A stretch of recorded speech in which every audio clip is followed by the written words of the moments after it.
This video was made possible by ExpressVPN. Start browsing the web securely with 3 months free by going to expressvpn.com/HAI.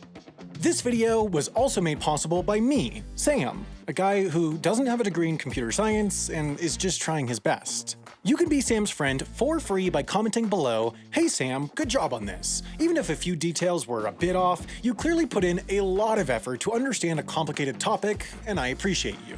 Anyways, you know Pakistan? They're like the #1 stan, at least in terms of size of their Go population, and if you're a Pakistan stan, you might know that back in 2008, the Pakistani government got their camees all in a bunch about the trailer for an Islamophobic film by a Dutch politician named Geert Wilders, the rare man whose name is as dumb-sounding as his face is dumb-looking.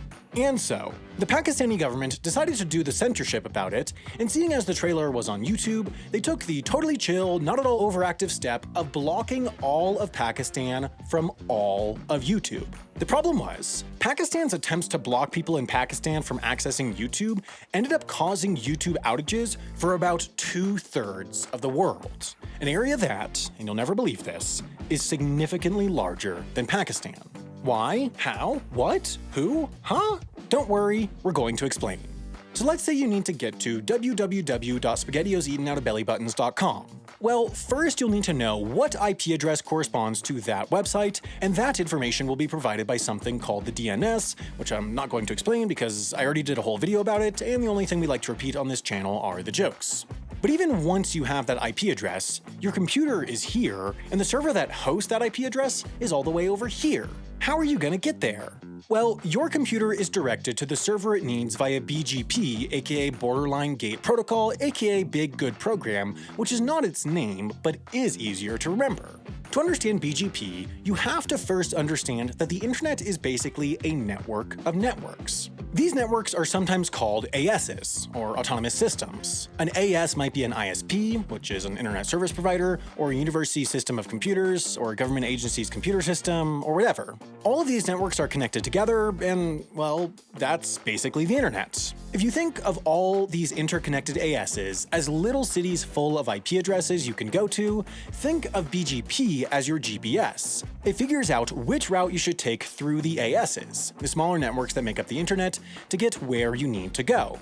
BGP is able to figure out where to take you thanks to information that ASs provide in the form of prefix announcements, which is when ASs inform their peers, the other nearby ASs, what IP addresses they can deliver traffic to. The AS might actually host that IP address, or it might just be connected to the AS that does. Either way, the AS is basically out here yelling out, "Hey everybody, if you're looking for www.spaghettioseatenoutoutofbellybuttons.com, it's this way. I can get you there. Follow me to tomato-flavored, O-shaped, linty-textured bliss." So, in sum, when you want to go to a website, BGP will analyze all the information it has from all the ASs shouting out where they can take you, then it's going to plan out the fastest route to the website you want, and then it's going to take you there, hopping you from AS to AS until you arrive. Now that we've got that background, let's do like the British Empire and get into Pakistan. So basically, when Pakistan decided to ban YouTube in 2008, Pakistan Telecom, which is an ISP, an internet service provider, and an AS, which again is an autonomous system, started shouting out where it could take you, as ASs do. But again, much like the British Empire, it lied. Pakistan Telecom said that it was the best route to YouTube, but it was actually taking people to a blank page. Problem was, BGP, which again is your computer's GPS, believed Pakistan Telecom, so when people said, "Take me to YouTube," BGP looked at all the information from all the ASs, it saw Pakistan Telecom yelling, "YouTube's over here," and so it took people there to that fake YouTube that was really just a blank page. And it did that for almost everybody until Pakistan Telecom realized what they had done, shut it down 2 hours later, and then slowly backed away while whistling and went, "Hey, that was like totally weird. I wonder who did that." Now, I'm sure you're wondering, why did computers trust this fake route over the real YouTube? Well, the main problem had to do with PCCW, the massive Hong Kong-based ISP that provides internet connection to the smaller Pakistan Telecom. PCCW forgot to put on their verifying pants that day and didn't screen Pakistan Telecom's prefix announcement claiming it was YouTube, and so PCCW accepted the route and started telling the whole internet, hey guys, check it out, YouTube lives in Islamabad now. And because PCCW is one of the 20 largest data carriers in the world, everyone believed them without verifying it. The second reason the fake page won out over real YouTube has to do with how BGP works. It likes specificity. Pakistan Telecom said it was the right place for 256 IP addresses in YouTube's IP address space, while YouTube was saying it was the right place for 1,024 IP addresses. BGP believed Pakistan Telecom because it was providing a more specific set of IP addresses, so it sent most of the world there, where they were greeted not with 2008 YouTube in all its grainy, non-monetized Charlie bit my finger glory, but with a blank page. In the end, the overarching problem is that much of the internet still operates based on trust, and if there's one thing that Ronald Reagan taught me, is that you should trust, but verify.